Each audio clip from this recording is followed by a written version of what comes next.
ఈ అపురూపమైనటువంటి శివలింగ రూపమైనటువంటి శివయ్య దర్శనం ఎక్కడో అనుకుంటున్నారా? ఎక్కడో కాదండి, మన నెల్లూరులోనండి. స్వర్ణలింగేశ్వరాలయం అనేటువంటిది ఒక దీపా వెంకట్ గారు లాస్ట్ ఇయర్ మన స్వర్ణ చెరువు దగ్గర మూలాపేట దగ్గర నిర్మించారు కదా ఒక ఆలయాన్ని.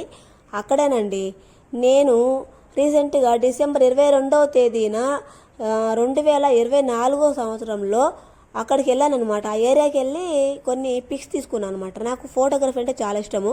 అప్పుడు నేను కొన్ని ఫొటోస్ అక్కడ షూట్ చేసుకున్నాను అనమాట. అప్పుడు ఈ దృశ్యం నాకు నా ఫోటోకి చిక్కిందనమాట. చూడండి ఎంత ఎంత ఎంత అందంగా ఉందో అండి. ప్రతి ఒక్కరు చూడగానే ఓ హరహర శంభో శంకర అంటారు. జన్మధన్యమయ్యా అని ఎలా ఉంటుంది. ప్రతి ఒక్కరు కూడా చూసినటువంటి వాళ్ళు హరహర శంభో శంకర అనుకోండి. నచ్చితే హర